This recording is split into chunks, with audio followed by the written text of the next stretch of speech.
En novembre, une convention déterminera les orientations stratégiques de la France insoumise pour la présidentielle. Il revendique sa légitimité et prend rendez-vous à l'automne. Le chef des Insoumis Jean-Luc Mélenchon a annoncé ce dimanche au cours de leurs amphis d'été dans la Drôme qu'il prendrait en octobre sa décision de se présenter ou non à l'élection présidentielle de 2022. L'éventualité d'une candidature imminente de l'ancien candidat aux présidentielles de 2012 et 2017 était devenue improbable au dire de ses proches.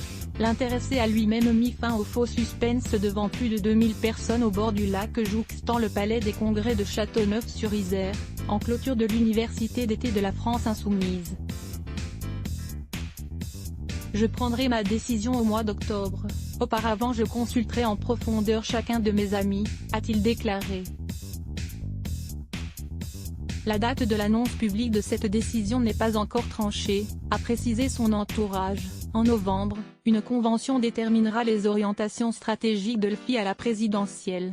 Offre d'été, profitez de l'offre spéciale 2 mois pour 1 €. Je m'abonne. Lire aussi supérieur à Bompard. Il est surprenant de prétendre vouloir rassembler, sans avoir sollicité l'FI. Jean-Luc Mélenchon a ainsi décidé de temporiser, trouvant indécent de désigner un candidat en temps de crise du coronavirus.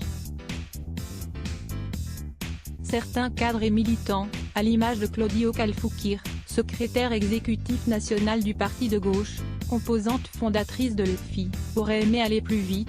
Il faut accélérer la candidature, on ne peut plus attendre, même s'il va falloir réfléchir à quelque chose qui dépasse l'entre-soi, a-t-il confié avant le discours. Mais Jean-Luc Mélenchon a marqué son territoire. 2 votes successifs m'ont donné la légitimité qu'aucun vote de congrès ne donnera jamais à personne, a-t-il clamé. Un premier tacle appuyé aux écologistes d'Elvi, qui semblent avoir pris le leadership à gauche après leur succès aux élections européennes de 2019 et municipales de 2020, des rendez-vous ratés par l'FI. Le patron des Verts Julien Bayou avait de son côté, vendredi, appelé à construire une écologie de gouvernement, après avoir la veille refusé de débattre avec l'FI sur les simples étiquettes. Le leader insoumis, qui a lui-même toujours affiché sa méfiance des soupes au logo, a semblé lui répondre dimanche. Nous demandons à être respectés. 7 millions d'électeurs, en 2017, ont dit qu'ils ne voulaient plus de cette Europe, de ces institutions, du marché qui organise toute la société, et il n'y a pas d'arrangement possible sur ces sujets. Continuité. Il s'est néanmoins affiché avec le maire Elvi de Grenoble Éric Piolle vendredi, tenant d'un rassemblement du PS à la gauche de la gauche.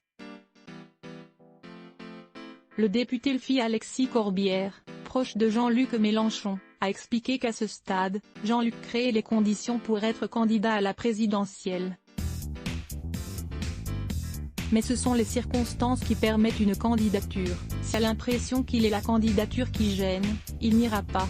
Il a pourtant réaffirmé son désir d'une candidature de son champion. Avec lui il y a quelque chose de clair et constant, une continuité, une fidélité.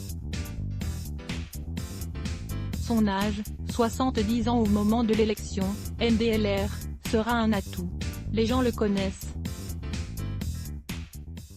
Ok, il a crié très fort, lors de la perquisition des locaux de l'FI en octobre 2018, mais ne faut-il pas un fort caractère dans cette période de crise? La députée LFI Clémentine Autain plaide elle pour un archipel des forces de gauche et prévient qu'il faut une candidature de large rassemblement. Les seules forces de l'FI ne peuvent pas gagner. Mais elle note aussi que M. Mélenchon a pour lui le fait que le rapprochement éventuel entre LFI et Parti socialiste est très lent.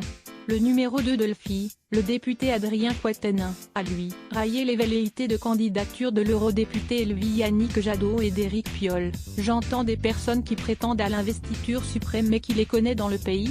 Let's block ADS.